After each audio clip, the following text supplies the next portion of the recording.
black single dad serves coffee to a rude executive, but when she suddenly returns crying, begging him to marry her, a shocking truth about love, pride, and second chances forces everyone to ask, can a broken stranger really become the heart of his family, or will she shatter it forever? Before we get into the story, comment below where in the world you are watching from today. The morning sun painted golden streaks across the worn wooden floors of Carter's coffee shop. The rich aroma of freshly ground beans filled the air, mixing with the warm chatter of regular customers who had become more like family over the years. Marcus Carter stood behind the counter, his practiced hands moving with steady grace as he prepared the day's first batch of coffee. "Morning, Mr. Pete," Marcus called out to an elderly gentleman settling into his usual corner spot. "The usual today?" "You know it, Marcus," Pete replied with a warm smile. "Nobody makes coffee like you do." At a nearby table, 10-year-old Amara moved with careful determination, her small hands gripping a damp cloth as she wiped down the surfaces. Her dark curls bounced with each circular motion, and she hummed softly to herself, a habit she'd picked up from her late mother. "How's that looking, sweetheart?" Marcus asked, glancing over at his daughter's handiwork. Amara stood back, examining the table with a critical eye. "Sparkly clean, Daddy, just like you taught me." The bell above the door chimed, its gentle tone barely preceding the sharp click of heels against hardwood. A woman in a crisp business suit strode in, her face tight with irritation as she glanced at her expensive watch. Her presence seemed to dim the warm atmosphere, like a cloud passing over the Sunday. Marcus looked up with his usual welcoming smile. "Good morning, ma'am. What can I get for you today?" Finally, the woman, Claire Whitman, huffed, her manicured fingers drumming impatiently on the counter. "I've been driving for hours and every other place in this town isn't open yet. I need a large dark roast, extra hot, and I need it 5 minutes ago." The regulars exchanged glances. Mrs. Johnson, who'd been quietly reading her newspaper, lowered it slightly to observe the scene. Even Amara stopped her wiping, clutching the cloth tightly as she watched the stranger speak to her father. Marcus maintained his composed demeanor. "Yes, ma'am. I'll have that right up for you. We just brewed a fresh pot of our signature dark roast." "Well, that's something at least," Claire muttered, pulling out her phone and beginning to type rapidly. Marcus moved with his usual careful precision, selecting a large cup and filling it with the steaming coffee.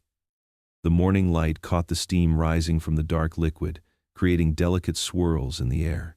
"That'll be $3.50, Marcus said, placing the cup on the counter. Claire barely looked up from her phone as she thrust a credit card toward him. "This is taking forever. Don't you know some people have actual jobs to get to? Important meetings? Or do you just play around with coffee all day?" The words hung heavy in the quiet shop. Mrs. Johnson's newspaper crinkled as she gripped it tighter. Mr. Pete's spoon clinked against his cup as his hand trembled slightly with barely contained anger. Amara's small voice broke the tension. "My daddy doesn't play with coffee," she said, her words quiet but clear. "He makes people happy every day." Claire's eyes flickered to Amara, then back to Marcus, who was still calmly processing her payment. His broad shoulders were straight, his expression serene despite the flush of embarrassment on his cheeks. "Here's your receipt, ma'am," Marcus said, his voice steady and kind despite the insult. "I hope you have a blessed day." Claire snatched the coffee and receipt, turning on her heel without another word. The door slammed behind her, with enough force to rattle the bell, its harsh clang a stark contrast to its usual gentle chime. The shop fell into an uncomfortable silence. Marcus took a deep breath, his hands flat on the counter as he gathered himself.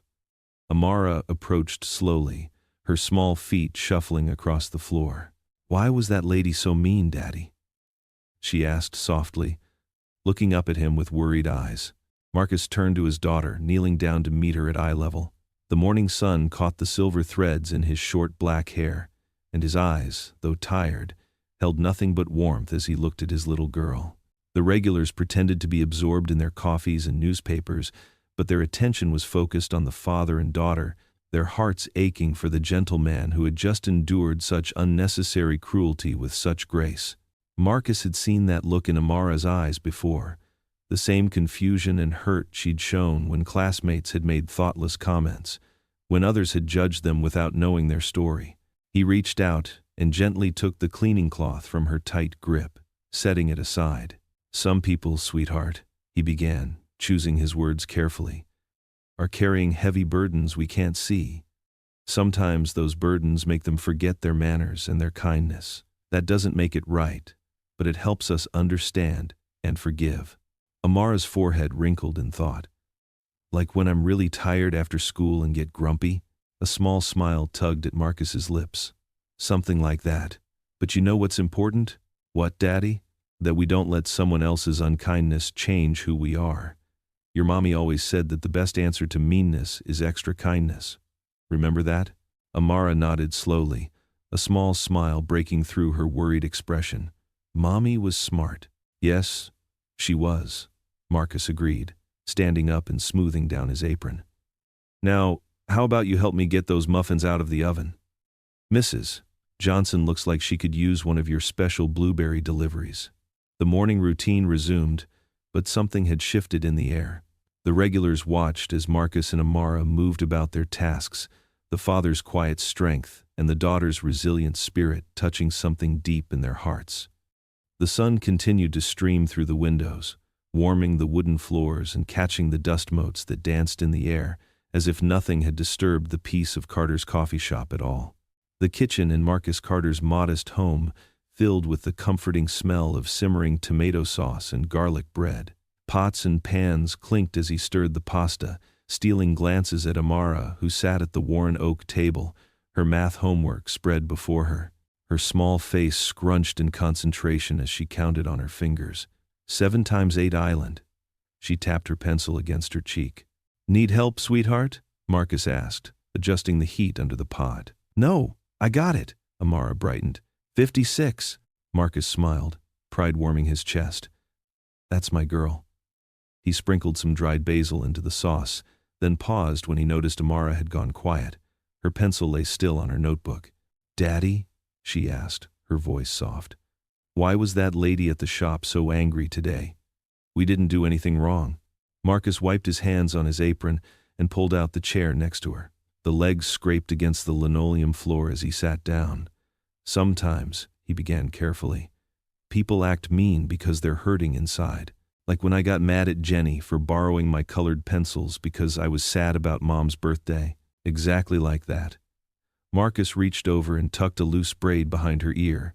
"Being unkind usually comes from a place of pain. But you're never mean, Daddy. Even when you're sad."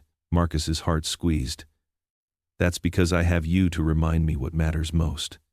He tapped her nose, making her giggle.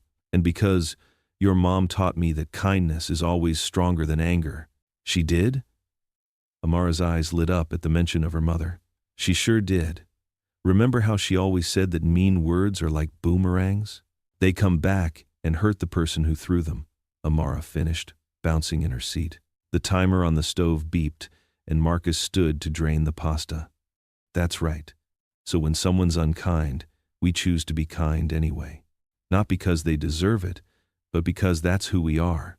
Like Jesus said about turning the other cheek, just like that." Marcus poured the steaming pasta into 2 bowls. "Now, clear those books away. Dinner's ready." Across town in the Riverside Hotel, Claire Whitman paced her executive suite, her designer heels clicking against the marble floor. Her phone lay on the king-sized bed where she'd thrown it minutes ago, the screen still glowing with her boss's number. 20 years, she whispered, her voice cracking. 20 years of my life. The words from the call echoed in her head. "We're restructuring, moving in a different direction, younger demographic." Each phrase had been another nail in the coffin of her career. Claire caught her reflection in the full-length mirror and stopped. Her carefully applied makeup couldn't hide the redness around her eyes. Her expensive blazer suddenly felt too tight, constricting. She reached up to touch her face, watching her reflection do the same. A tear slipped down her cheek, leaving a dark streak of mascara. Regional manager to what? The question hung in the air, heavy and unanswered. Her hands trembled as she pulled off her blazer, letting it fall to the floor. The woman in the mirror looked smaller somehow, more vulnerable without her armor of tailored wool and silk. The phone buzzed again. Claire flinched but didn't move to answer it.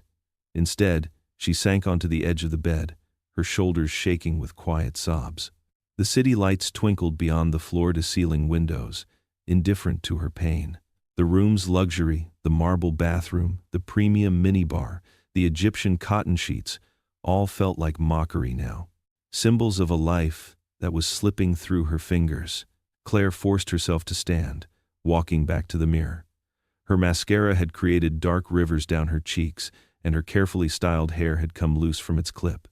She barely recognized herself. "Who am I?" she whispered to her reflection, pressing her palm against the cold glass. "Who am I without this job?" The reflection offered no answers, only the image of a woman whose perfectly constructed world had just crumbled beneath her feet. Morning light streamed through the coffee shop's wide windows, casting warm shadows across the weathered wooden floors. Marcus hummed softly as he wiped down the counter, the familiar rhythm of his morning routine as comforting as the smell of fresh coffee beans. "Morning, Marcus," called Mrs. Thompson, a retired teacher who'd been coming in every day for the past 5 years. "The usual, please." "Coming right up," Marcus replied with a genuine smile, already reaching for her favorite mug, the blue one with tiny white flowers. "How's that garden of yours doing?" "Oh, those tomatoes are finally coming in. I'll bring you some tomorrow." She settled into her usual corner seat, pulling out her crossword puzzle.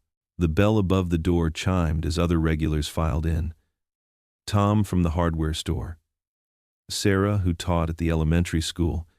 Marcus greeted each one by name, asking about their families, their work, their lives. This wasn't just his business, it was his community. The morning rush was in full swing when the bell chimed again. The comfortable chatter dimmed slightly as Claire Whitman stepped inside. She looked different from yesterday. Her designer suit was still impeccable, but her shoulders drooped, and her eyes were rimmed with red. She stood uncertainly in the doorway, clutching her purse like a shield. Marcus noticed the change immediately. Gone was the sharp-edged executive who'd stormed through yesterday. In her place stood someone who looked lost. "Good morning," he said evenly, maintaining the same warm professionalism he showed all his customers. "What can I get for you today?" Claire approached the counter slowly, her heels clicking softly on the hardwood floor. She started, then cleared her throat. "I actually came to apologize." A few of the regulars pretended not to listen, but their ears were clearly turned toward the counter. "Yesterday, I was." Claire's voice wavered. "I was horrible to you. Completely unacceptable. And I'm so sorry." Marcus's expression softened as he took in her genuine distress. "Why don't you have a seat?" he suggested, gesturing to a quiet corner table. "I'll bring you some coffee." Claire nodded gratefully and made her way to the table. Marcus watched as she sank into the chair, her usual polish cracking further. He took his time preparing a fresh cup of his special house blend, adding a slice of homemade banana bread to the plate. When he brought it to her table, Claire looked up with surprise. "I didn't order." "On the house," Marcus said simply, pulling out the chair across from her and sitting down. The morning rush had eased, and Mrs. Thompson had already signaled that she'd watch the counter for a few minutes if needed. "You don't have to be kind to me," Claire said, her voice barely above a whisper. "I certainly wasn't kind to you." "Maybe that's exactly why I should be," Marcus replied. He waited patiently as she wrapped her manicured fingers around the warm mug. "I lost my position yesterday," she said after a long moment. 20 years climbing the corporate ladder and they—" She took a shaky breath. "They said they're going in a different direction." "Just like that." Marcus nodded, understanding filling his gentle eyes. That must have been difficult news to receive. "It was right before I came in here," Claire continued, staring into her coffee. "I was angry and scared, and I took it out on you, made assumptions, treated you like you were beneath me." She looked up, meeting his eyes directly. "I was wrong, so wrong. We all have moments we're not proud of," Marcus said quietly. "The question is what we do after those moments." Claire took a sip of her coffee, her eyes widening slightly. This island. This is really good. A small smile tugged at Marcus's lips. Thank you. It's my own blend. You created this? She took another sip, savoring it this time. I've had coffee in five-star restaurants that doesn't taste this good. Sometimes the best things come from unexpected places, Marcus said, standing up as he noticed a new customer entering. Enjoy your coffee, Miss Whitman. Claire, she corrected quickly. Please, call me Claire, he nodded. Claret Island. As Marcus returned to work, Claire sat quietly, watching the ebb and flow of the coffee shop. She observed how Marcus treated everyone who came in, with the same genuine warmth and respect he'd shown her, despite her previous behavior. She saw how the regulars treated this place like a second home, sharing stories and laughter over their coffee cups. When her cup was empty, Claire remained seated, her fingers tracing the rim of the mug. The morning sun had shifted, creating new patterns on the floor. The coffee shop had quieted, with just a few regulars lingering over their cups. Marcus approached her table again. Can I get you anything else? Claire looked up at him, then around at the warm, welcoming space he'd created. I think, she said softly, maybe I needed this place more than the coffee. The afternoon sun hung lazily in the sky as the lunch rush trickled away, leaving behind the gentle hum of coffee machines and quiet conversations. Claire sat in a corner booth, her blazer draped over the chair beside her, her third cup of coffee growing cold between her manicured hands. Marcus moved through the shop with unhurried grace, greeting the regulars who wandered in and out. Every so often, his eyes would drift to Claire, noting how different she looked from the sharp-edged woman who had stormed in that morning. Her shoulders had lost their rigid set, and her carefully styled hair was slightly disheveled, as if she'd run her fingers through it too many times. Could I get you a fresh cup? Marcus asked, approaching her table with a coffee pot. That one looks like it's seen better days. Claire started, then managed a small smile. I should probably switch to water at this point, she said, but pushed her cup toward him anyway. Though I have to admit, your coffee is better than what I'm used to in the city. That's because we believe in taking our time here, Marcus said, filling her cup. He hesitated, then settled into the seat across from her. The afternoon lull meant he could spare a few minutes. Sometimes the best things can't be rushed. Claire wrapped her hands around the warm cup, her red-painted nails a stark contrast against the white ceramic. I used to believe that too, she said softly. Now all I seem to do is rush from one crisis to another. Want to talk about it? Marcus's voice was gentle, free of judgment. Claire let out a shaky breath. I got demoted today, over the phone no less. She gave a bitter laugh. 15 years of dedicating my life to that company, and they didn't even have the decency to tell me face to face. Marcus nodded, his eyes understanding. That must have hurt. You know what's worse? Claire's voice cracked slightly. I don't even know who I am without that position. I gave up everything for it. My marriage, relationships with my family, any chance at. She trailed off, shaking her head. At having a life outside the office? Marcus finished quietly. Exactly. Claire looked up at him, really seeing him for the first time. How do you do it? Run this place, raise your daughter and still seem so content? Marcus was quiet for a moment, his hands folded on the table. It wasn't always like this, he admitted. After Sarah, my wife, passed away, I was lost, completely lost. Amara was only 6, and suddenly I had to be both mother and father to her while keeping this place running. Claire's expression softened. I'm so sorry. How did you manage? One day at a time, Marcus said, his voice warm with memory. Sarah always said that love is like coffee. It needs time to brew properly. Can't rush it, can't force it. You just have to trust the process. He smiled. So that's what I did, focused on loving my daughter, loving this community, making this place somewhere people could feel at home. That's beautiful, Claire whispered, something vulnerable crossing her face. Then, as if catching herself showing too much emotion, she straightened her spine. Her next words came out with an edge of condescension. Though I suppose people like you wouldn't understand the pressure of corporate life, the constant need to prove yourself, the cutthroat competition. A small voice interrupted from behind them. Why would you say that? They both turned to see Amara standing there, her dark eyes wide and serious. She'd been quietly doing her homework at the counter, but now she looked at Claire with that direct, unflinching gaze that only children seem capable of. Mommy always told me Daddy's stronger than anyone, Amara continued, her voice clear in the suddenly silent coffee shop.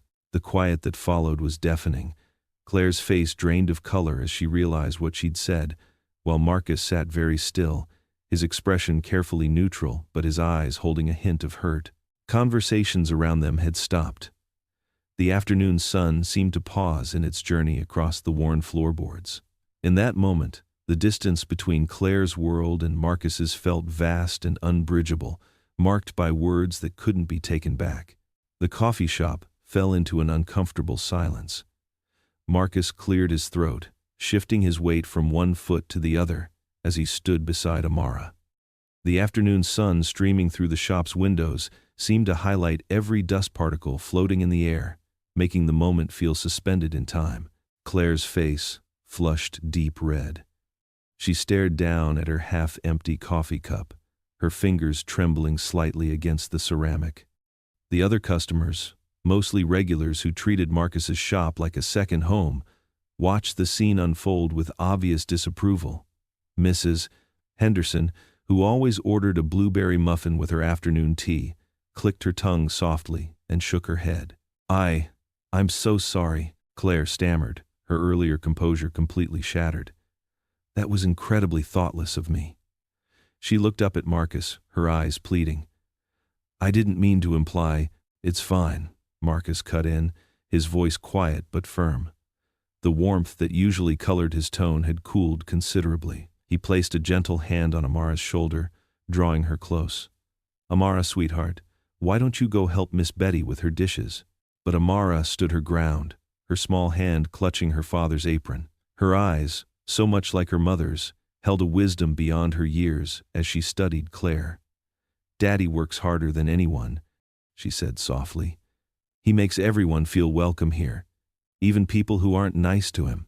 The words hit Claire like a physical blow. She pushed back her chair, the legs scraping against the floor with a harsh sound that made several customers wince. "I should go," she said, reaching for her blazer with shaking hands. "I've already caused enough trouble today."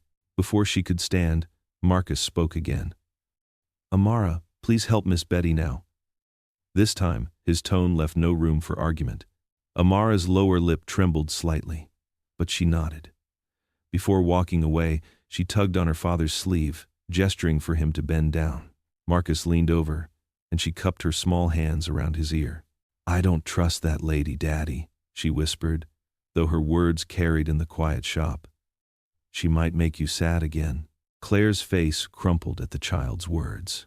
She hastily gathered her things, nearly dropping her phone in her rush to leave. "I really am sorry," she said, her voice thick with emotion. "I keep making things worse, don't I?"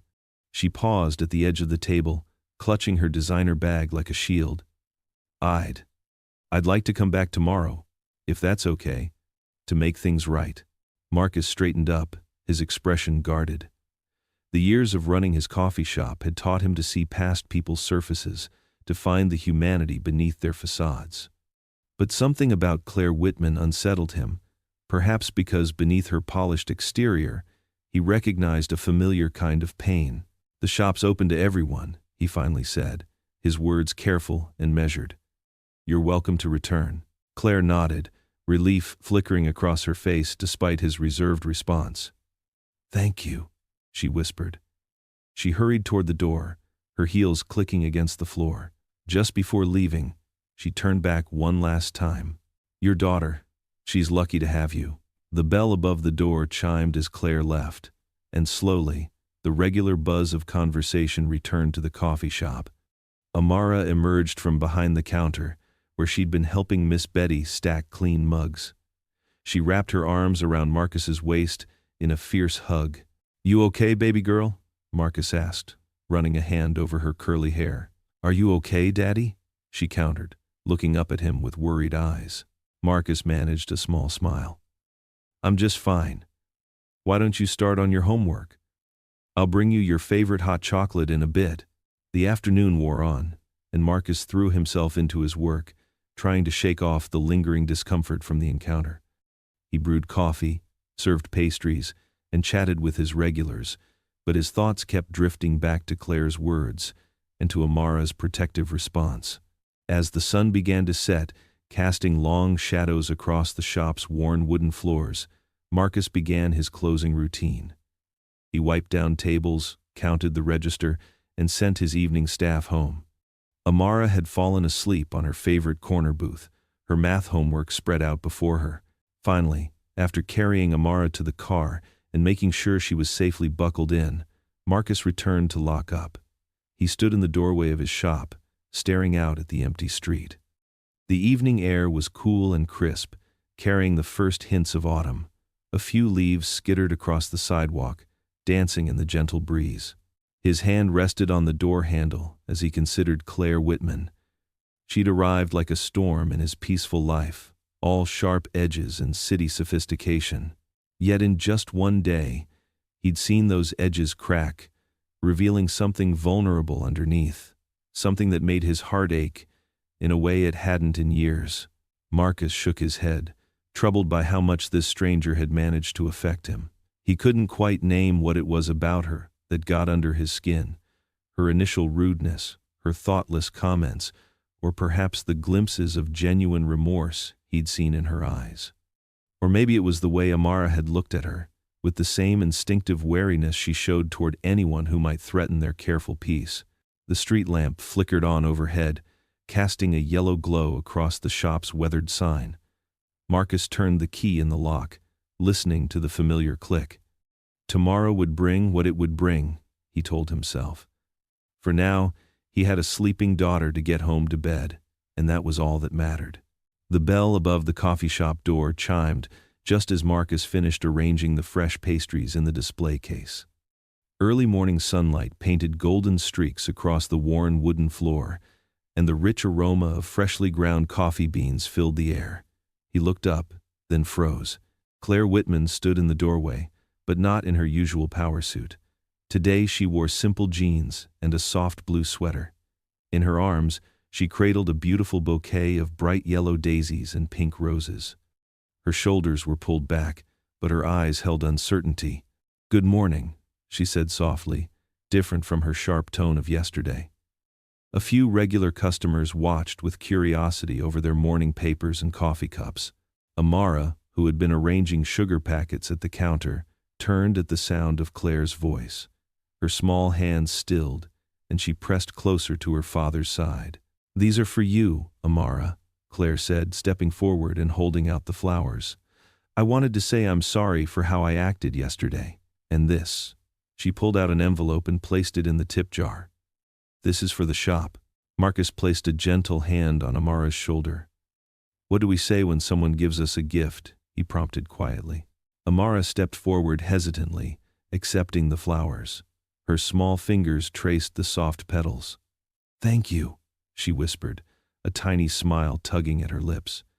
"They're pretty, just like you," Claire replied, and this time her smile reached her eyes. The tension in the room eased slightly. Marcus nodded toward an empty corner table.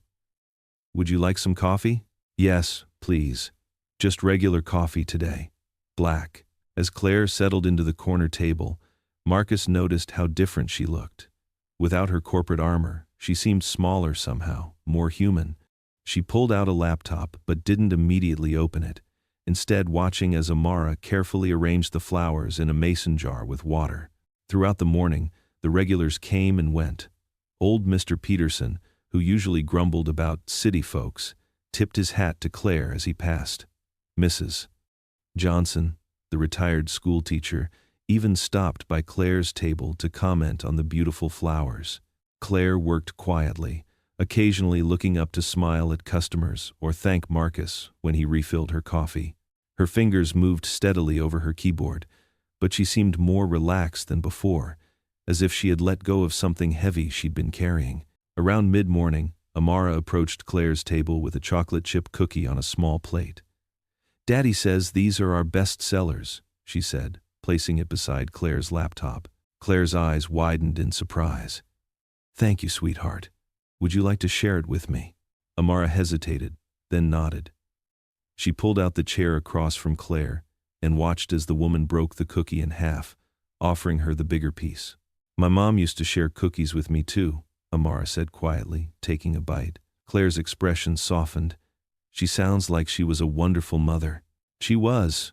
She loved flowers too. Amara glanced at the bouquet on the counter. Yellow was her favorite color. Marcus watched the exchange from behind the counter, his heart doing a familiar ache and squeeze. But there was something else there too, a warmth at seeing his daughter's gradual acceptance of Claire.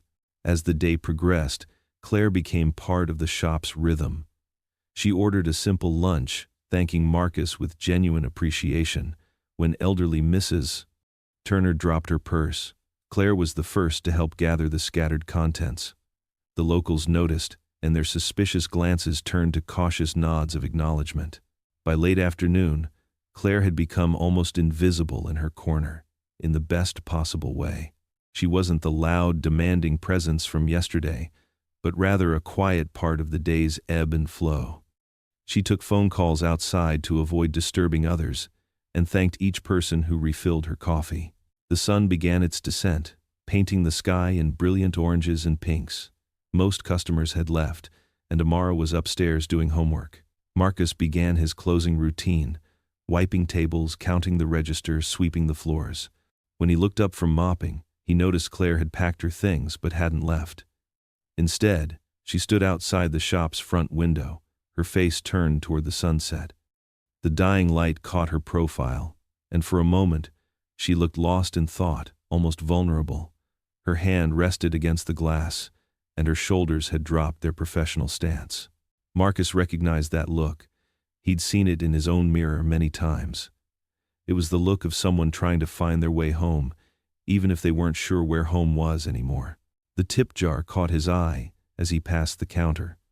The envelope Claire had left that morning contained $500 and a simple note, "For the kindness you showed when I didn't deserve it." Outside, Claire continued watching the sunset, her figure silhouetted against the painted sky. The woman who had stormed into his shop yesterday seemed miles away from this person, standing quietly in the gathering dusk, looking as if she had finally found a moment of peace. Marcus finished locking up, the familiar jingle of his keys accompanying the last tasks of the day. Through the window, he could still see Claire, lost in whatever thoughts the sunset had stirred in her heart. The Saturday morning rush brought familiar faces and cheerful chatter to Marcus's coffee shop. Regulars lounged in worn leather armchairs, newspaper pages rustling as coffee steam curled upward. The scent of fresh-baked muffins mingled with dark roast coffee, creating that perfect cafe atmosphere Marcus had spent years perfecting. Behind the counter, Marcus watched as Claire helped Amara restock the napkin holders. His daughter's dark curls bounced as she handed Claire stacks of napkins, giggling at something the older woman had said.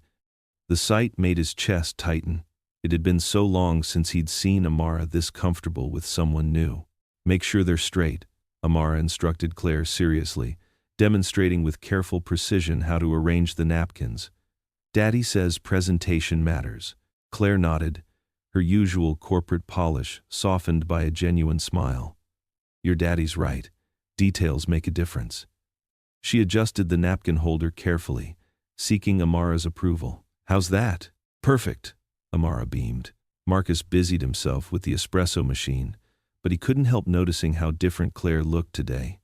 Her designer clothes had been replaced by jeans and a simple sweater. Her hair was pulled back in a casual ponytail instead of its usual severe bun. She seemed more real. The morning rush gradually thinned out, leaving only a few regulars nursing their coffees. Amara had settled at her usual homework table, textbooks spread out around her. Claire lingered at the counter, absently stirring her third cup of coffee. "You don't have to stay and help," Marcus said, wiping down the counter. "I'm sure you have better things to do on a Saturday." Claire's fingers tightened around her cup. Actually, I don't. She stared into her coffee as if it held answers.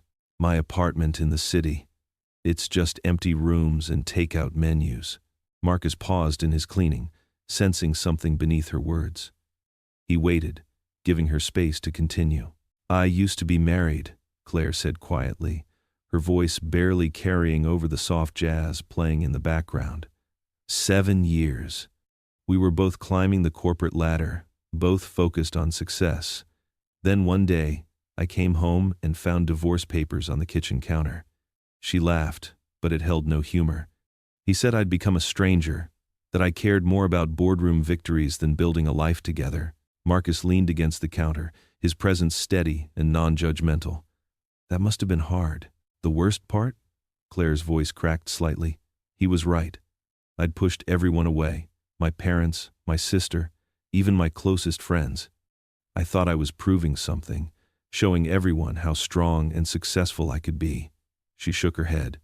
Instead, I just ended up alone. From her homework table, Amara looked up briefly, concern crossing her young face before she returned to her math problems. Marcus filled Claire's cup with fresh coffee, adding a splash of cream just the way she liked it. You know, when Sarah, my wife, passed away, I thought I had to be strong for everyone. Tried to handle it all alone. He glanced at Amara with infinite tenderness.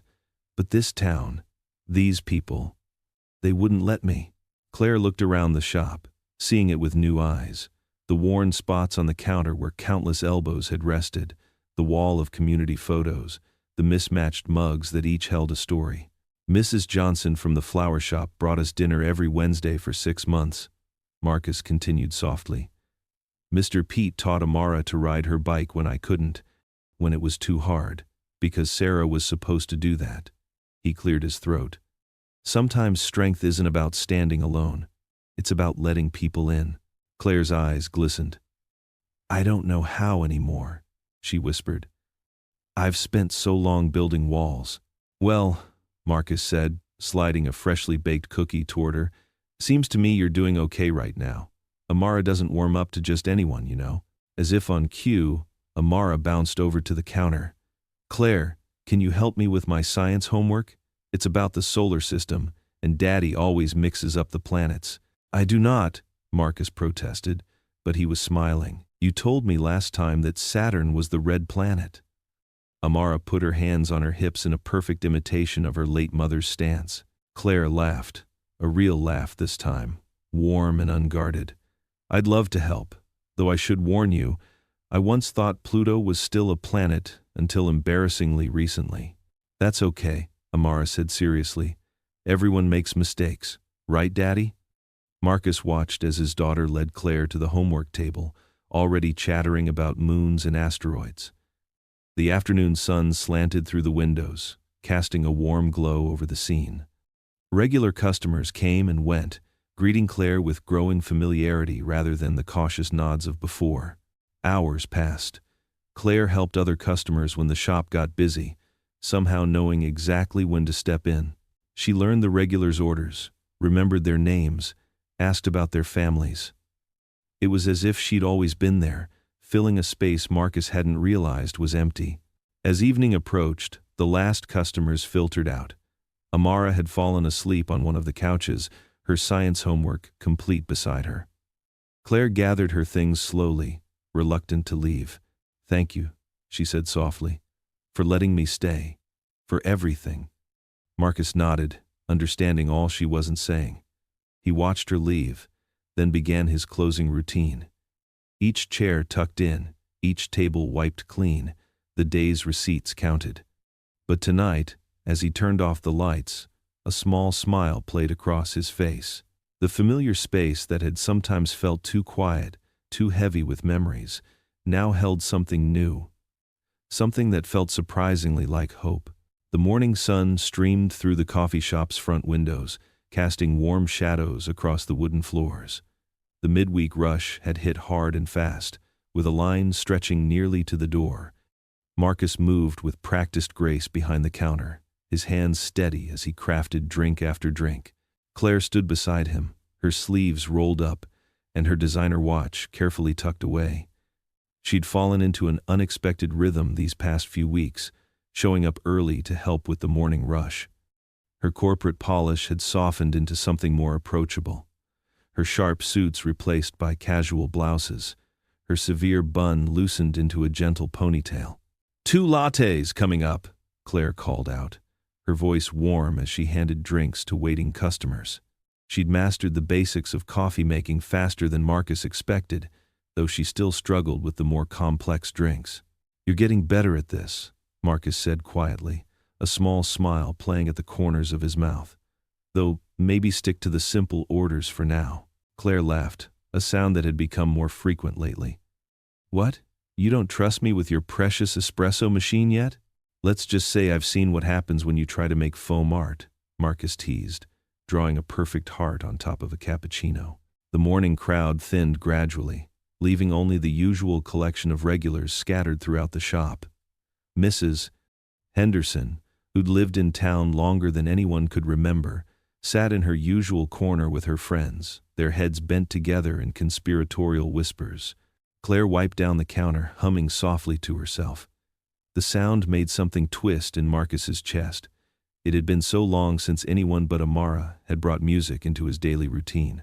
"Marcus Carter," Mrs. Henderson's voice cut through the peaceful moment. She beckoned him over with a crooked finger. "A word, if you please." Marcus exchanged a glance with Claire before walking over to the corner table. Mrs. Henderson's face was pinched with concern, her wire-rimmed glasses perched on the end of her nose.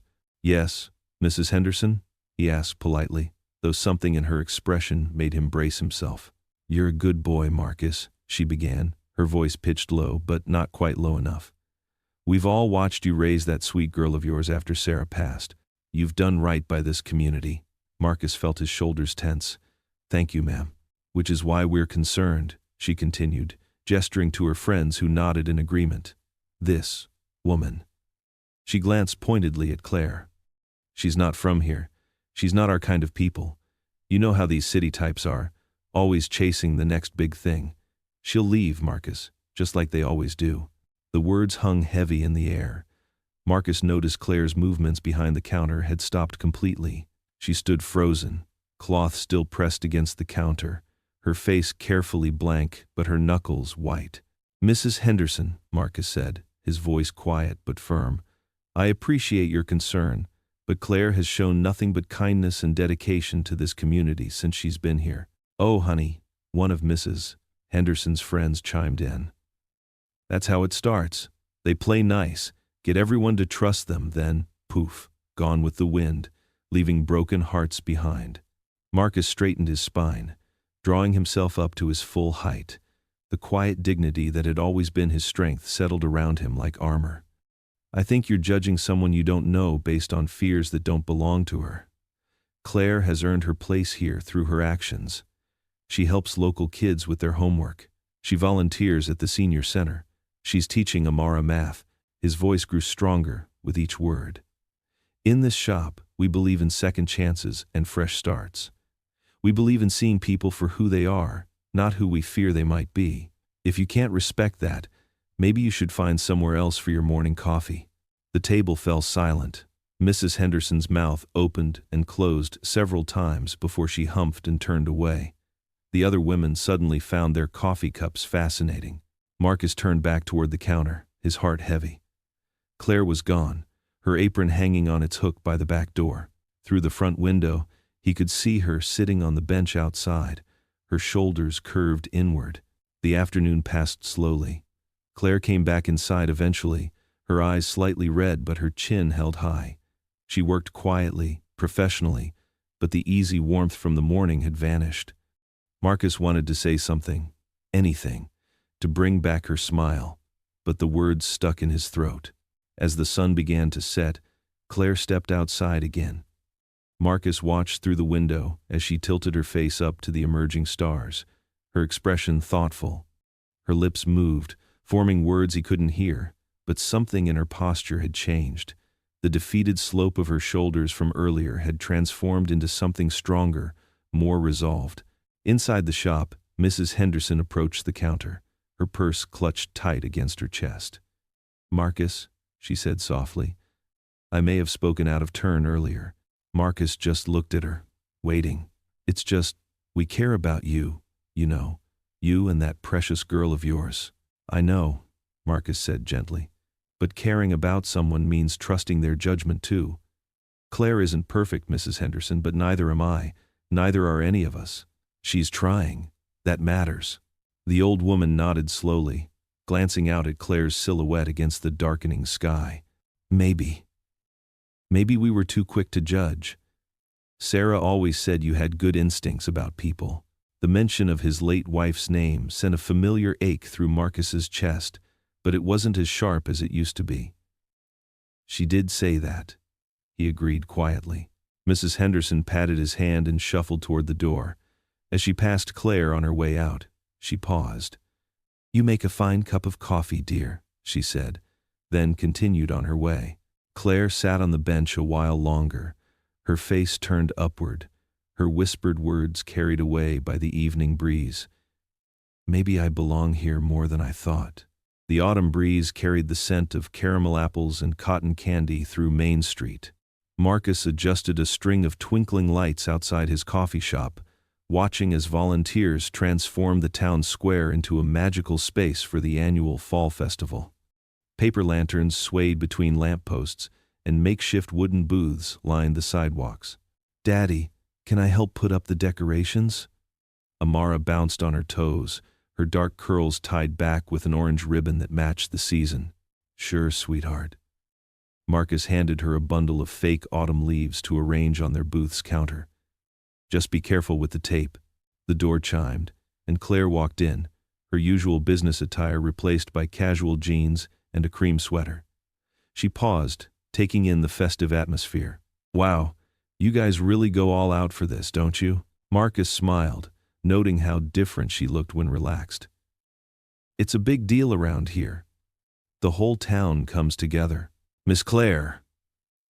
Amara waved enthusiastically, dropping leaves everywhere. Are you coming to the festival tonight? Claire hesitated, fidgeting with her purse strap. Oh, I don't know. I wouldn't want to intrude on a town tradition. You should come, Marcus said softly. We'd like you to be there. He met her eyes, and something unspoken passed between them. Amara ran over and tugged at Claire's hand. Please, there's going to be dancing and candy apples and everything. A smile tugged at Claire's lips. Well, when you put it that way. She squeezed Amara's hand. I'd love to come. As evening fell, the festival came alive. String lights twinkled overhead like earthbound stars, and the sound of live music filled the square. Children darted between booths, their laughter mixing with the general buzz of conversation. Marcus closed up his shop early, and the three of them joined the crowd. Amara's eyes widened at each new sight, the face-painting booth, the apple-bobbing station, the enormous pumpkin display. Can we try everything? She asked, practically vibrating with excitement. Claire laughed, a sound that made Marcus's heart skip. Why not? Lead the way, tour guide. They followed Amara from booth to booth, sampling sweet treats and playing carnival games. Claire won a stuffed bear at the ring toss and immediately gave it to Amara, who hugged it tight. Marcus watched them together, something warm blooming in his chest. When the band struck up a lively tune, Amara grabbed Claire's hands. Dance with me. Claire looked uncertain for a moment, but Amara's enthusiasm was infectious. Soon they were twirling together in the middle of the square, their giggles rising above the music. Claire's hair caught the light as she spun, and her face glowed with joy. Marcus couldn't remember the last time he'd seen anything so beautiful. Other children joined in, and soon Claire was leading a whole group in an impromptu dance party. She caught Marcus watching and called out, "Come on, coffee man, show us your moves." He shook his head, chuckling. "I think I'll leave the dancing to you, experts." The mayor's voice suddenly boomed over the speakers, calling everyone's attention to the small stage. "Ladies and gentlemen, it's time for our annual Community Service Award." The crowd quieted, and Marcus felt Claire slip back to his side, slightly out of breath from dancing. "This year's recipient," the mayor continued, "has created more than just a business in our town. He's created a haven of kindness, a place where everyone is welcome. Marcus Carter, Would you please come up here? Marcus froze, surprised. Amara squealed and pushed him forward, while Claire beamed at him. The crowd parted, applauding as he made his way to the stage. I thank you, he said when handed the microphone. But this award belongs to all of you. You're the ones who made my little shop a home after Sarah passed. You helped raise my daughter. You taught me that family isn't just blood, it's community. His eyes found Claire in the crowd, standing with Amara on her shoulders. Both were clapping and grinning. After the ceremony, as families began heading home and the music softened to gentle melodies, Claire touched Marcus's arm. Dance with me? Just one song? Under the twinkle lights, they swayed together. Claire's head rested against his shoulder, and Marcus could smell her subtle perfume mixing with the autumn air. This feels right, he whispered, barely audible above the music. Claire's hand tightened in his, and she nodded against his shoulder. They continued dancing, two souls finding their rhythm in the quiet magic of a small-town night, while Amara watched from nearby, hugging her new teddy bear and smiling at the sight of her father's happiness. The lights sparkled overhead, the music played on, and for that moment, everything in their world was perfect. The first hints of sunrise painted the sky in soft pinks and purples as Marcus unlocked the coffee shop's front door. The morning air was crisp, carrying the lingering scent of fallen leaves and yesterday's festival magic. He smiled when he saw Claire already waiting outside, her breath visible in little clouds. You're early, he said, holding the door open. Claire rubbed her hands together against the morning chill. I couldn't sleep. Keep thinking about last night's dance. The shop was quiet and dark, peaceful before the morning rush. Marcus flipped on the lights, casting a warm glow over the empty tables. The coffee machines hummed to life as he started his morning routine, moving with practiced ease through the familiar space. Have a seat, he said, gesturing to the counter. First cup's always the best. Claire settled onto a stool, watching him work. Her usually perfect hair was slightly tousled, and she'd traded her business attire for a comfortable sweater. She looked softer in the gentle morning light, more real somehow. I used to think this was just a coffee shop, she said, tracing patterns on the wooden counter. But it's more than that, isn't it? It's home for so many people. Marcus measured coffee beans, the rich aroma filling the air. That's what I've always wanted it to be, a place where everyone feels welcome, even arrogant executives who storm in making demands. Claire's voice was light, but her eyes held a touch of old shame. Marcus paused his work, looking at her directly. Especially them. Sometimes they turn out to be pretty special. The coffee maker sputtered and steamed as he prepared their drinks. The familiar sounds filled the comfortable silence between them. Outside, the sky grew brighter, golden light starting to stream through the windows. Claire wrapped her hands around the warm mug Marcus placed before her. I've been thinking a lot lately, she said quietly. About paths and purposes. About why I ended up in this town. Marcus leaned against the counter, his own coffee forgotten. And what have you figured out? Maybe. Claire's voice wavered slightly. Maybe God brought me here for you and Amara. The words hung in the air between them, honest and vulnerable. Marcus's heart thumped harder in his chest. I haven't felt this way in a long time, he admitted, his voice rough with emotion. Not since Sarah passed. I thought that part of me was gone. Claire reached across the counter, her fingers brushing his hand. And now? Now I feel alive again. Marcus turned his palm up, intertwining their fingers. You and your fancy coffee orders walked in here and turned everything upside down. Claire laughed softly, tears gathering in her eyes. I think you turned me upside down too, made me see what really matters. Marcus moved around the counter, drawn to her like a magnet. He stood before her, still holding her hand. The morning light wrapped around them like a blessing. Claire, he whispered, reaching up to brush a tear from her cheek. She leaned into his touch, and the space between them disappeared. Their kiss was gentle, tender with new love and old healing. It felt like coming home. A small gasp from the doorway made them pull apart. Amara stood there in her pajamas and winter coat, grinning from ear to ear. I knew it, she exclaimed, bouncing on her toes. I knew you liked each other. Marcus felt his cheeks warm, but Claire just laughed and opened her arms. Amara ran to her, wrapping her in a tight hug. Does this mean you're staying? Amara asked, looking up at Claire with hope-filled eyes. Claire met Marcus's gaze over Amara's head. If your daddy wants me to, more than anything, Marcus said softly.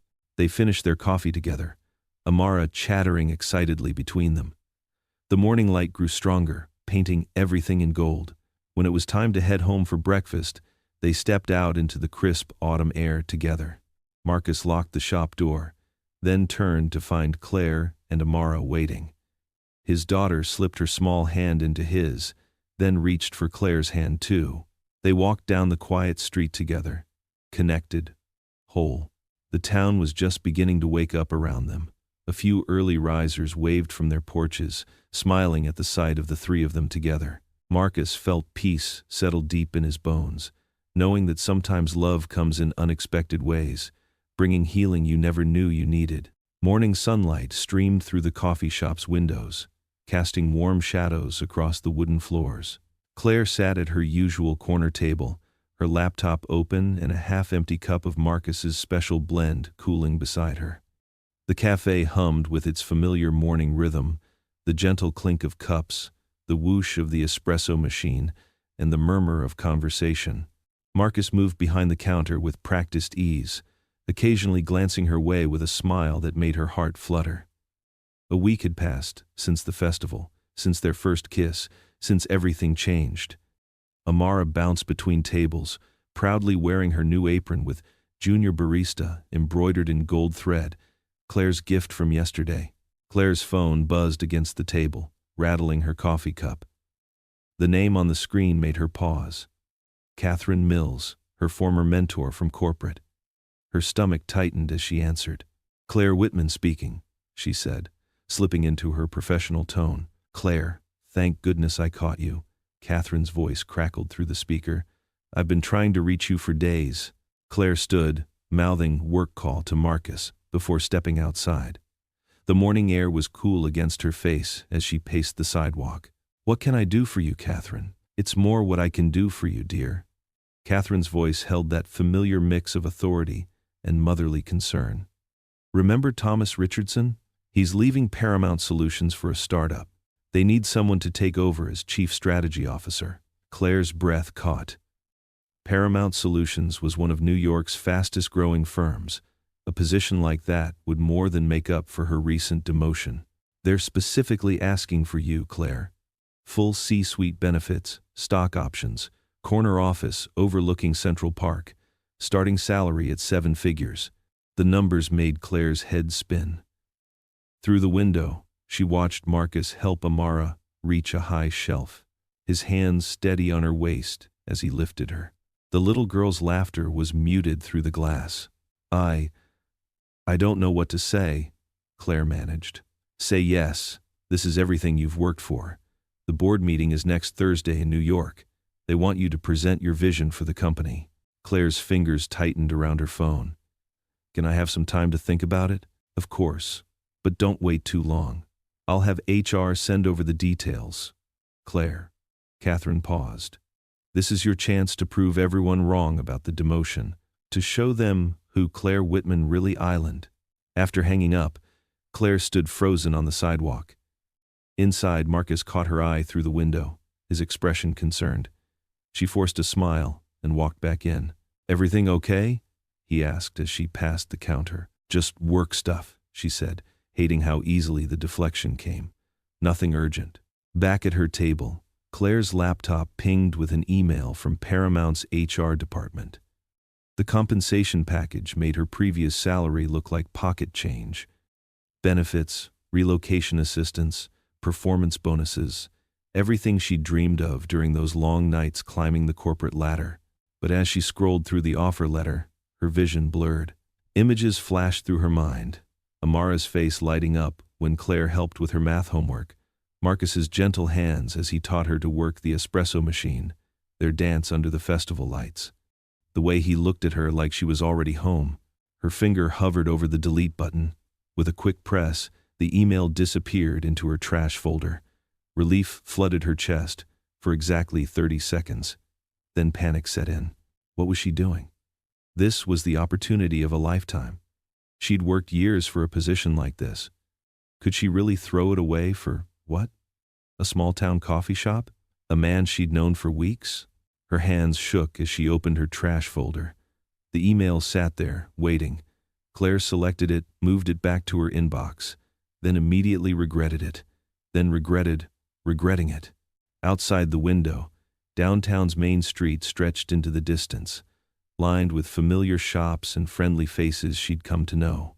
But beyond that lay New York, skyscrapers and boardrooms and everything she'd spent her life pursuing, the life she knew how to live.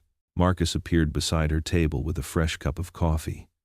"You looked like you could use a refill," he said softly. "And maybe someone to talk to?" Claire stared at the steam rising from the cup, unable to meet his eyes. "I just need to finish some emails," she said, forcing a smile. "But thank you." He nodded, respecting her space as always, and returned to the counter. Amara waved at her from where she was arranging muffins, and Claire waved back, her heart heavy. Her cursor blinked on the screen, the email still open. The words, "Chief Strategy Officer," stared back at her, both tempting and accusing. Claire minimized the window but couldn't bring herself to close it completely. Instead, she sat there, trapped between two worlds, while the morning rush swirled around her and the coffee grew cold. The aroma of garlic and herbs wafted through Marcus's modest home as he put the finishing touches on dinner. He had spent hours preparing Claire's favorite pasta dish, something she had mentioned loving during one of their long talks at the coffee shop. The kitchen counter held a bottle of sparkling cider and 3 plates set with care, one for each of them, including Amara. "Daddy, can I put the flowers in the middle?" Amara asked, holding a small bouquet of wildflowers she had picked from their backyard garden. Marcus smiled, his eyes crinkling at the corners. "Of course, baby. That's perfect." He watched as his daughter arranged the flowers with careful precision, her small hands moving with purpose. The doorbell rang, and Amara sprinted to answer it. "Claire!" she exclaimed, wrapping her arms around Claire's waist. Claire stood in the doorway wearing a simple blue dress, her usual corporate attire nowhere to be seen. She hugged Amara back, but Marcus noticed something different in her eyes, a shadow of worry that hadn't been there before. "Something smells amazing," Claire said, following them into the kitchen. She carried a small bakery box. "I brought dessert." Marcus pulled out a chair for her. "I hope you're hungry. We made your favorite." The initial conversation flowed easily as they ate. Amara chatted about school, and Marcus shared funny stories about customers from the coffee shop.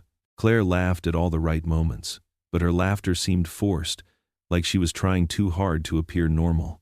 "Remember that time when Mrs. Henderson ordered her usual extra hot, not too hot latte?"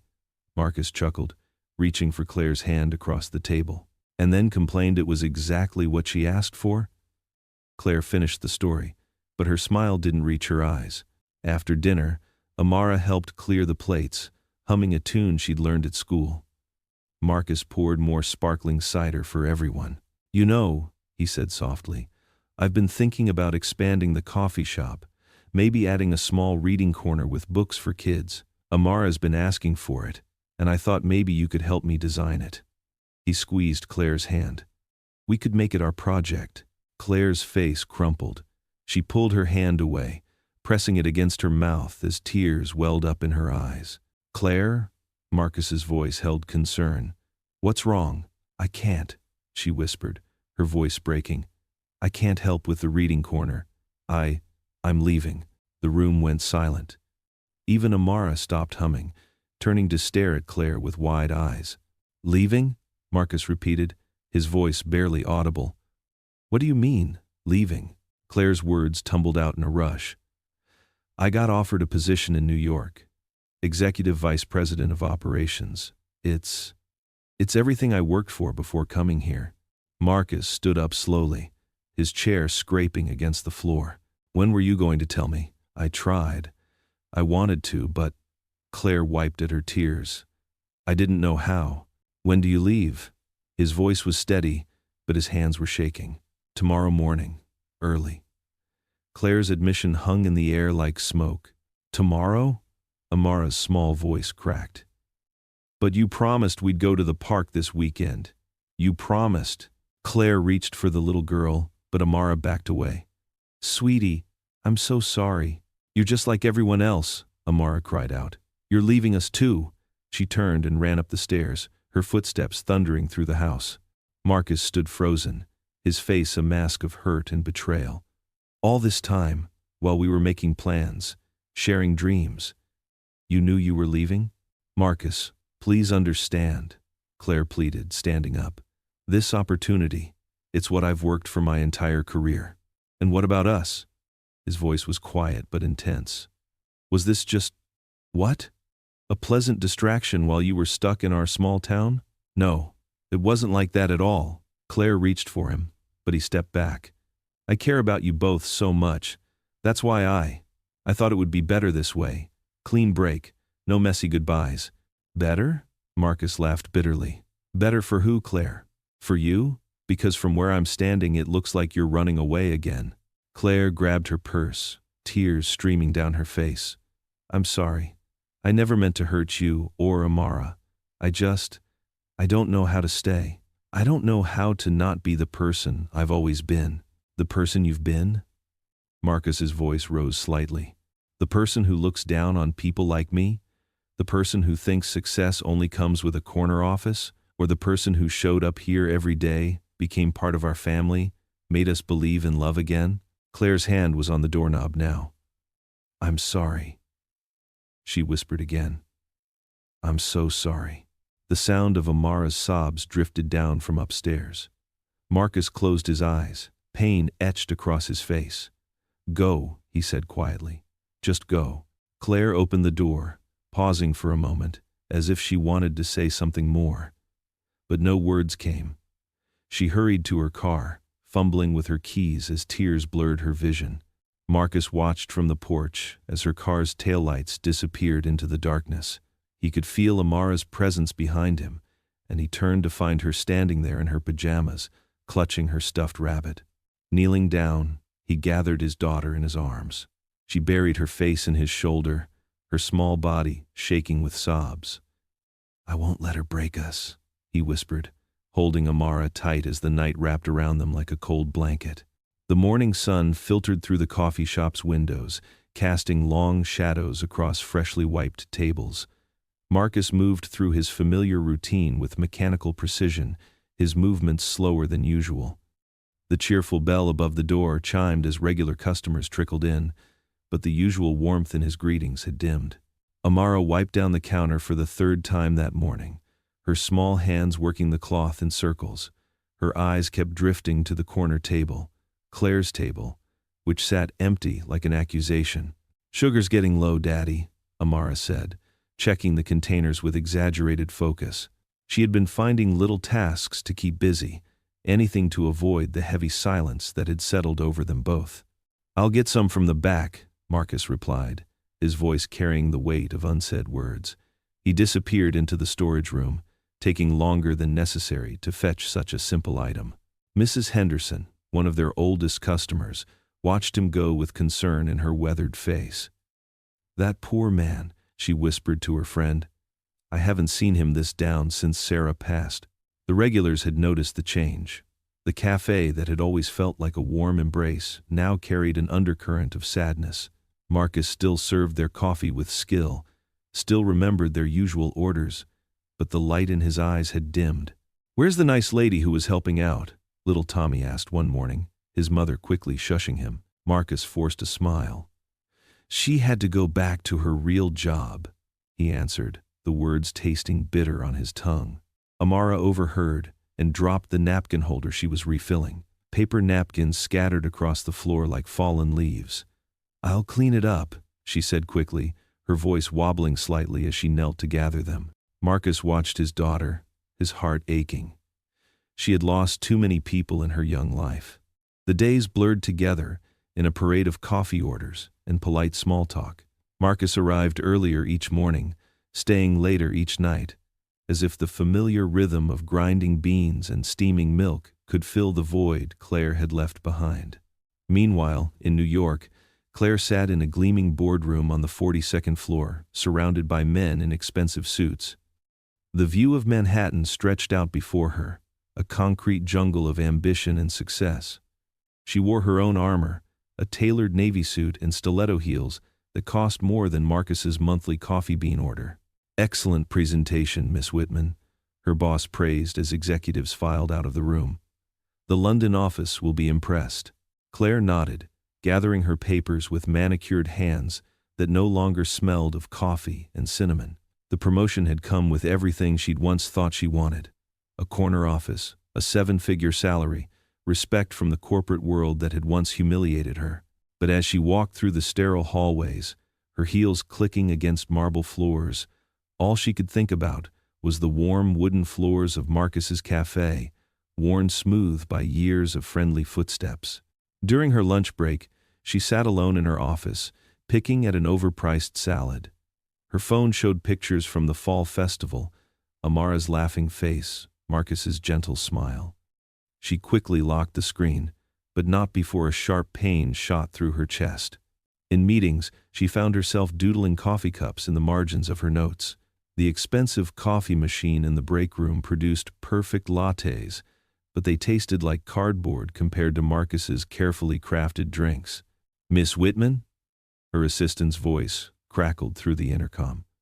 "The Tokyo call is in 5 minutes." Claire straightened her spine, pushed back her shoulders. This was what she'd worked for, wasn't it? This was success. But success felt hollow in her expensive apartment that evening. Floor-to-ceiling windows offered a spectacular view of the city lights, but all she could see was her own reflection. Perfectly styled hair, designer clothes, empty eyes.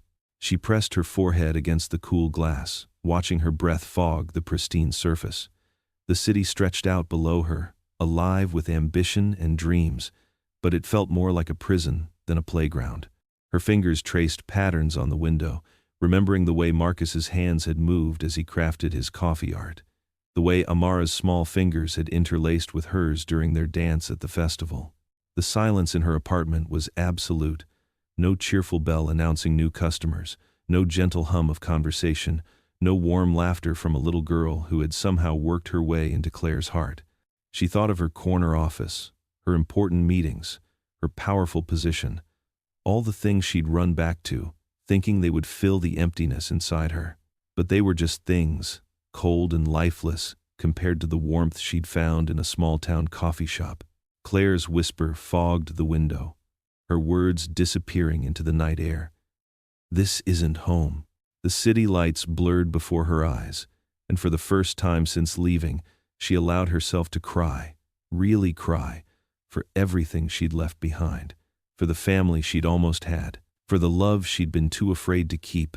Claire stood at the head of the conference table, in her crisp navy suit, her PowerPoint presentation glowing behind her on the massive screen.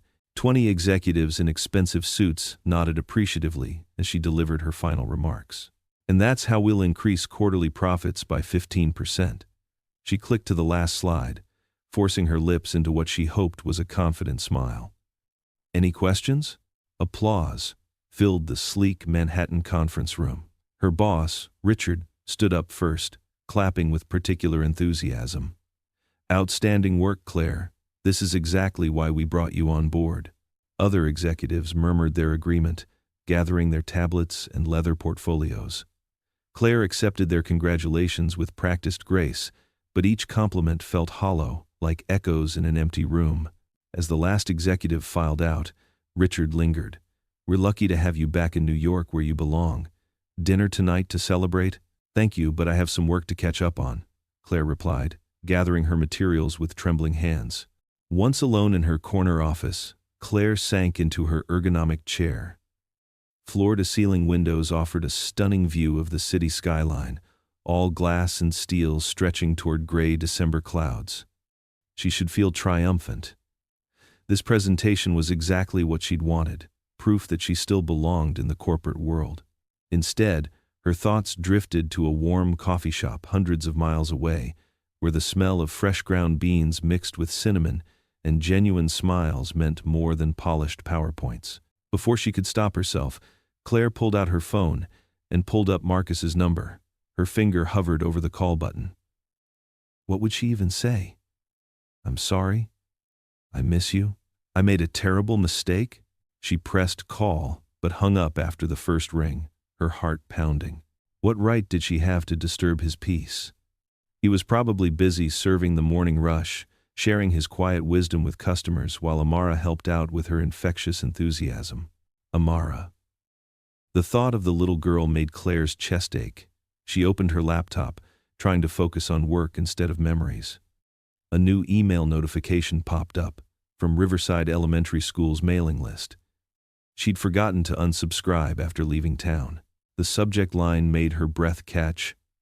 Annual Christmas Pageant, next Friday. Claire clicked it before she could stop herself. The cheerful message described the upcoming performance, complete with photos from last year. There, in the middle of a group shot, stood Amara in a tinsel halo, beaming at the camera. The caption read, "Don't miss this year's production of The First Christmas, starring our very own 3rd and 4th graders." More photos followed. Claire scrolled through them with increasing desperation, as if she could somehow reach through the screen and touch that world again. She found another showing Marcus in the audience, his face full of pride as he watched the stage. The same expression he'd worn when Amara helped serve her first customer, when she'd gotten an A on her math test, Claire's vision blurred. She imagined this year's pageant. Amara on stage, perhaps as an angel again, scanning the audience for familiar faces. Marcus would be there, of course, probably sitting in the same spot as last year, but the seat beside him would be empty. A sob escaped before Claire could suppress it. She pressed her hand to her mouth, but it was too late to hold back the flood. Tears spilled down her cheeks, smearing her carefully applied makeup. Here she sat in her prestigious corner office, surrounded by awards and accolades, and she'd never felt more alone. The presentation she'd just given suddenly seemed meaningless. Graphs and projections and profit margins, all adding up to nothing that truly mattered. "What have I done?" she whispered to the empty office. "What have I done?" Her assistant's voice crackled over the intercom. "Miss Whitman, your 2 o'clock is here." Claire grabbed a tissue, trying to salvage her mascara. I'll be right there." But she couldn't move from her chair. The truth she'd been fighting for weeks finally broke through every carefully constructed barrier. She'd made the wrong choice. Spectacularly, catastrophically wrong. The life she'd fought so hard to reclaim felt like a hollow shell. Her success tasted like ashes in her mouth. She'd traded real connection for corporate advancement, genuine love for professional acclaim.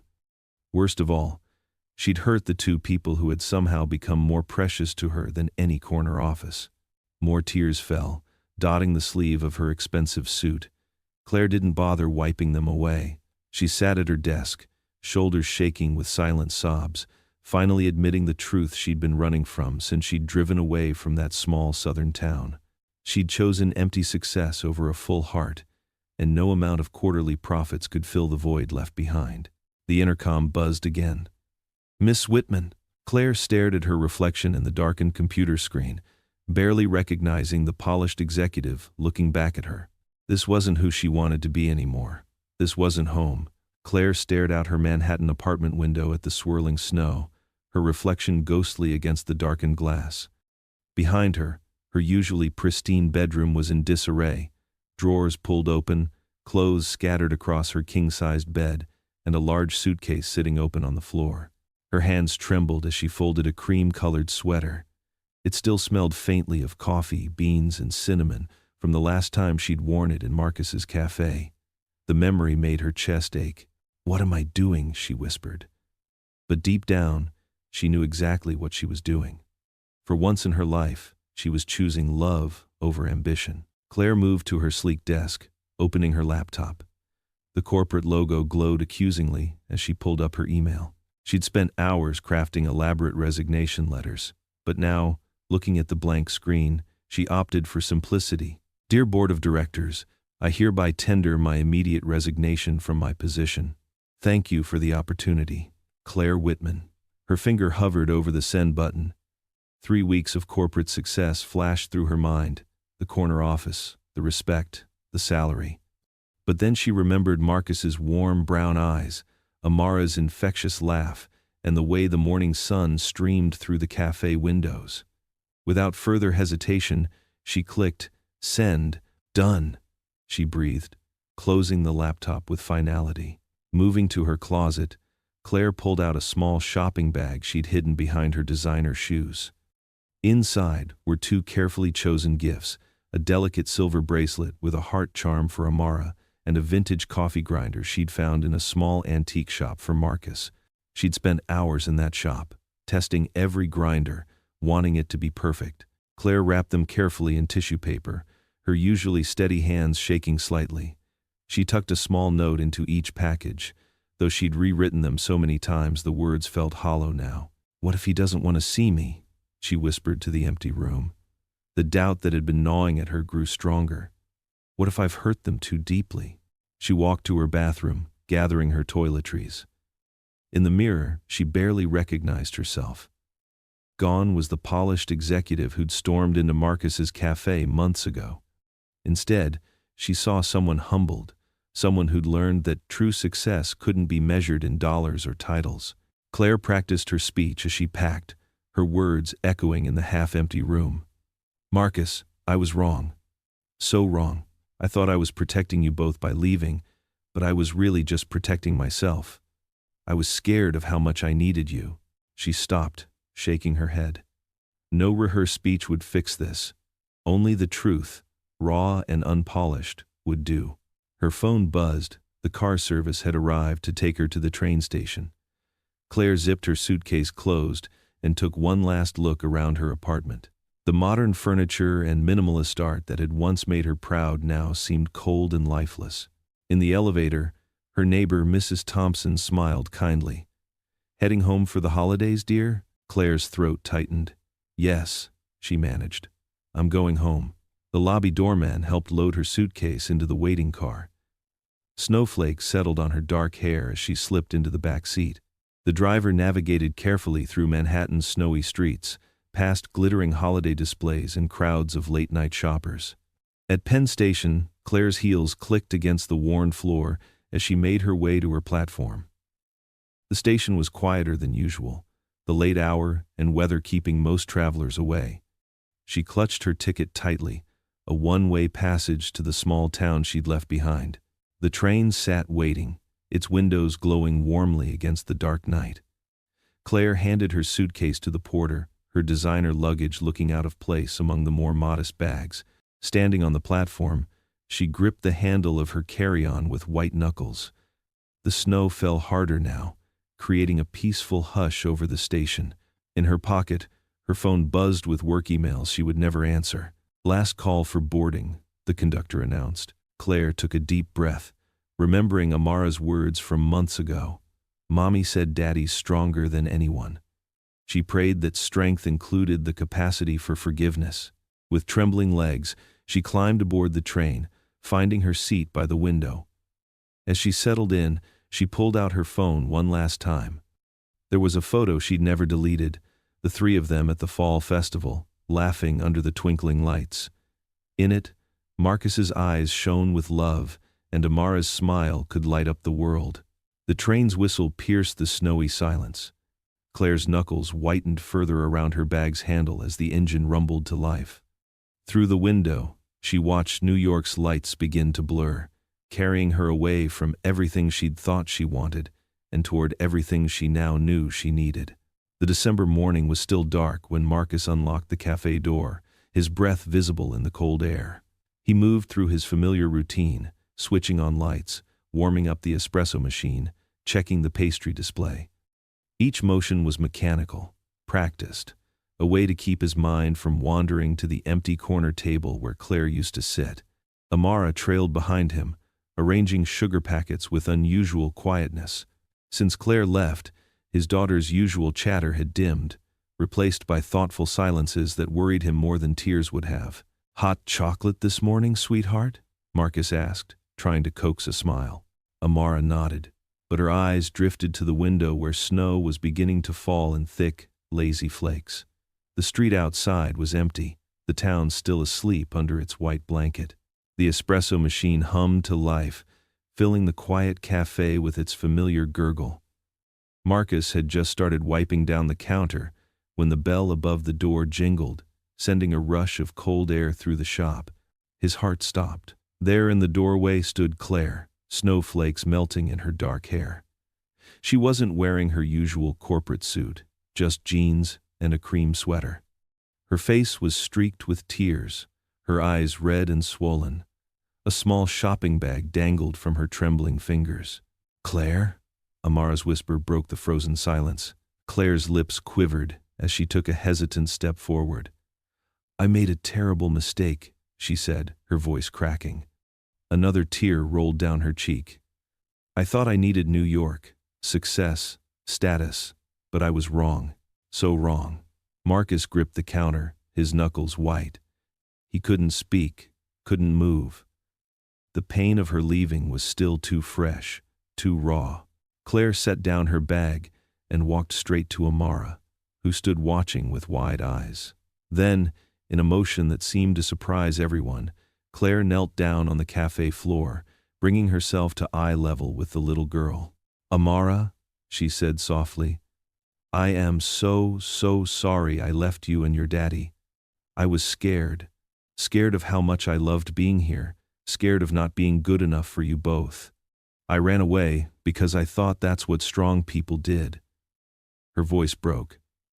"But I was wrong. Your daddy taught me that real strength is staying, loving, being honest even when it's hard." Amara's lower lip trembled. "You made Daddy sad." "I know, sweetie." Claire's tears fell freely now. "I made myself sad, too. Every minute I was gone, I missed your smile, your stories, the way you help customers with their napkins." She reached into her bag with shaking hands and pulled out a small wrapped package. "I got you something.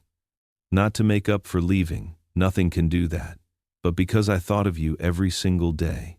Marcus watched, his heart pounding, as Amara carefully took the package. His daughter had always been perceptive, able to read people's hearts in a way that sometimes scared him. Now, she studied Claire's face with that same careful attention. Claire turned to Marcus then, rising slowly from the floor. Her mascara was smeared, her usual polish completely gone.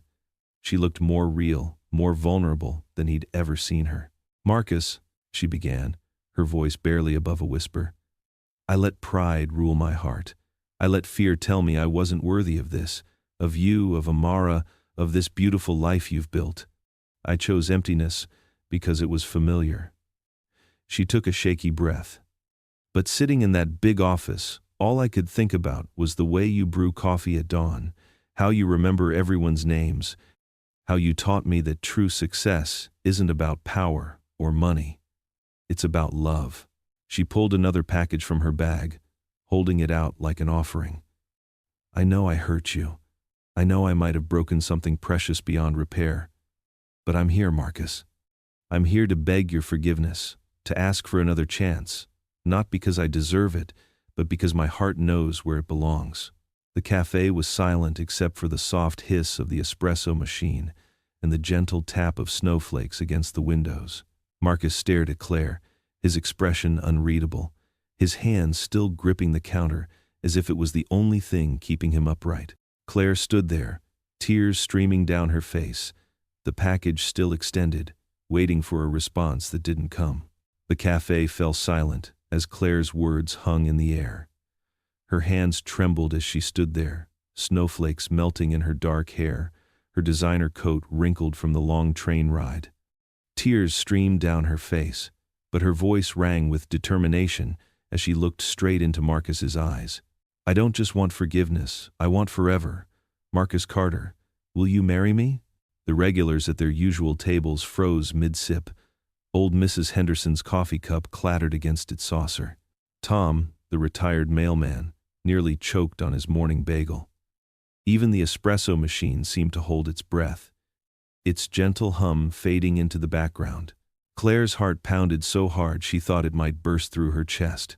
Her perfectly tailored New York suit felt like a costume now, out of place in the warm, homey cafe where mismatched mugs lined wooden shelves and local artwork adorned the walls. She didn't care how she looked anymore. Disheveled, desperate, her makeup smeared by tears. All that mattered was the man standing before her, still holding the cloth he'd been using to wipe down the counter. Marcus stood motionless, his expression unreadable. The pain of her departure was still fresh, etched in the tired lines around his eyes and the slight droop of his shoulders. He'd been carrying that weight for weeks, trying to shield Amara from his heartbreak while keeping the cafe running, maintaining his gentle smile for customers even as his world had crumbled inside.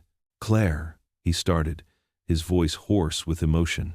Before he could continue, Amara burst forward from behind the counter where she'd been restocking napkins. The little girl threw herself at Claire with such force that Claire stumbled backward, catching herself against a nearby table. Amara's arms wrapped tight around Claire's waist, her face buried in the soft fabric of Claire's coat. "Daddy, please say yes," Amara whispered, her voice muffled but clear enough for everyone to hear. She lifted her face, revealing eyes that sparkled with hope and unshed tears. "Please, Daddy." She came back. She really came back. Claire's hands shook as she stroked Amara's hair, the familiar texture of those dark curls sending fresh tears down her cheeks. How many mornings had she spent in her sterile New York office, aching to do just this, to hold this precious child who had somehow slipped past all her defenses and nestled into her heart. "I was so wrong," Claire said, her voice breaking. "I thought success meant corner offices and executive titles. But real success is right here in this cafe, with you and Amara, with this community." She gestured to the regulars who had become like family over those precious months. "I learned more about strength and dignity watching you serve coffee with grace than I ever did in any boardroom." Marcus's eyes glistened as he set down his cleaning cloth. The morning sun was starting to peek through the windows now, casting long shadows across the wooden floor and making the brass fixtures gleam. It highlighted the silver threading through his dark hair, the same silver that had first caught Claire's eye all those months ago. "You hurt us," he said quietly, his deep voice carrying across the silent cafe. "You hurt my daughter." "I know," Claire whispered, holding Amara closer. "I'll spend the rest of my life making it up to both of you, if you'll let me. I don't want that other life anymore. I want early mornings helping you brew coffee. I want to watch Amara grow up. I want to be part of this family, this community." The regulars leaned forward in their seats, coffee forgotten. Even Bob, who always complained about his eggs being too runny, was wiping suspiciously at his eyes.